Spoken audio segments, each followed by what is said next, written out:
General Torre, nanumpa na nga sa bago niyang pwesto. Ito na ba ang sinasabi nakaraan ni Auntie Claire na mas mabigat na pwesto? Ay, malamang sa EDSA pa lang.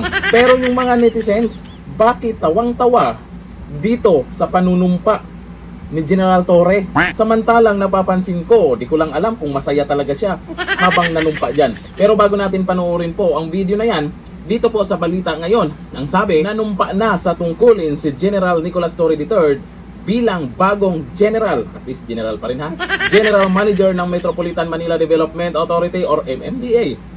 Matapos siyang mag-o-taking sa harap ni Rap Recto. Teka, bakit si Rap Recto?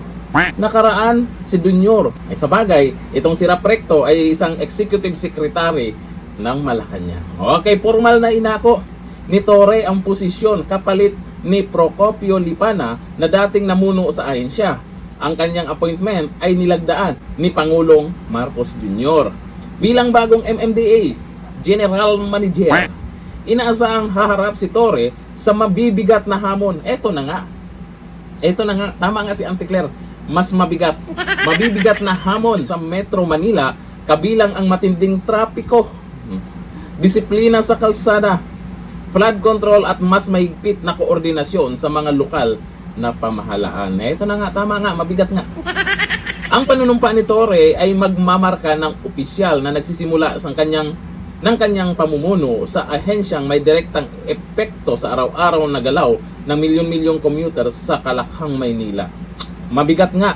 Paano naman yung mga nakasuporta dyan na mga pinklawan nakaraan? Sabi pa nga nila, pwedeng tumakbong pangulo ito si Torre. Ang sabi nila nakaraan, kaabang-abang daw talaga itong bagong pwesto ni General Torre. Kasi nung may nag-resign sa NBI, baka si Torre na.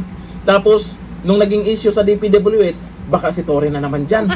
Yun yung mga inaasahan nila. Kasi itong si Auntie Claire nga, ay nagyayaw-yaw sa kanyang live matungkol po sa bagong pwesto na mabigat daw. Eto naman pala, at least malinaw. Tama nga, may tama si Auntie Claire sa sinasabi niyang mas mabigat na pwesto. Ito na nga, mabigat talaga ang traffic dyan. Ito, panoorin po natin yung panunumpa ni General Torre dyan. Ito yung video. Please raise your right hand and repeat after me. I, please state your name, I, Nicolas D. III, having been appointed to the position of having been appointed to the position of General Manager, Metropolitan Manila Development Authority, do hereby solemnly Ako po, parang hindi naman siya masaya. Pero at least, meron siyang bagong pwesto. Ay, magbasa tayo ng komento. Anong masasabi nila dyan? At bakit yung iba tawang-tawa dito sa bagong pwesto ni General Torre?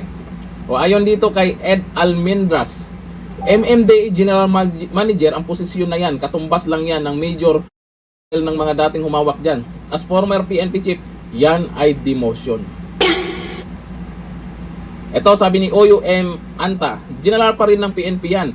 Dapat retired muna bago itinalagang general manager ng MMDA. Ang lakas ni Torre kay BBM. Oo, malakas talaga siya.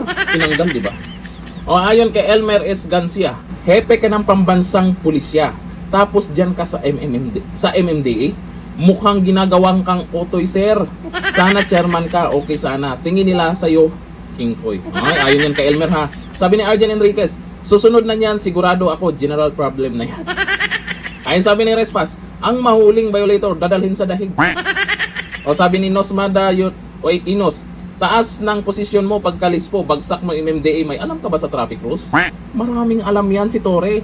Akala nyo lang wala.